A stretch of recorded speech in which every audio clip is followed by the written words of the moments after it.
Alain, propos d'un Normand. Enseignement. La vraie neutralité à l'école, selon moi, n'a pas seulement à se montrer quand les croyances religieuses sont en cause.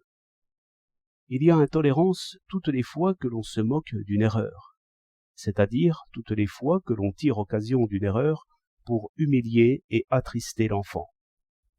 Tous les professeurs de mathématiques que j'ai connus étaient intolérants et fanatiques. Ils avaient même leur bûcher, qui était retenu, pensum et surtout moquerie. C'étaient des papes, en somme. Ils ne pensaient qu'aux mots. Hors de la forme canonique qu'ils exigeaient, ils ne croyaient point que l'on pût penser. En somme, ils ne savaient pas démêler, sous des paroles maladroites, une pensée vraie. Ils semblaient manquer tout à fait de cette noble idée, que toute erreur enferme une vérité, mais mal débrouillée. C'est pourquoi ils n'étaient ni fraternels, ni même justes, mais tyrans de doctrine, et chanteurs de psaumes au lutrin. Quand un enfant compte, 5 fois 12 font 72, on ne peut pas dire qu'il ait une idée fausse. Il n'a point d'idée du tout. Disons plutôt qu'il ne sait pas penser au nombre. Disons qu'il pense aux mots au lieu de penser au nombre. Quand il dit, exemple assez connu d'erreur puérile, qu'un kilogramme de plume est moins lourd qu'un kilogramme de plomb, il ne pense point mal, je dirais plutôt qu'il parle mal, mais qu'il sait bien ce qu'il veut dire.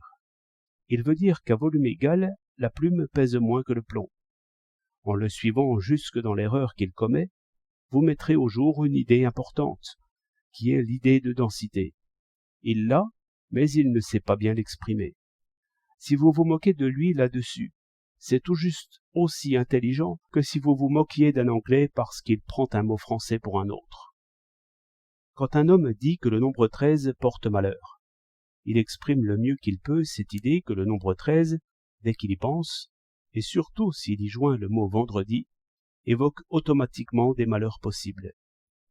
Toutes vos moqueries n'empêcheront pas les idées de s'accrocher ainsi, et bien plus, vos moqueries, en le blessant sur cette plaie-là, l'irriteront encore. Il pensera plus vivement ensemble ces deux choses, vendredi 13 et malheur possible. Que faire? Expliquer l'erreur, c'est-à-dire en faire une vérité.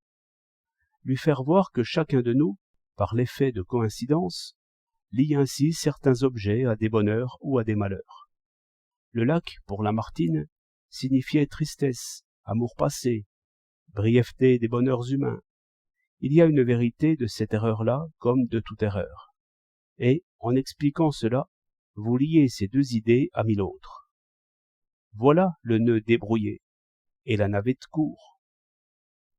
25 mai 1910.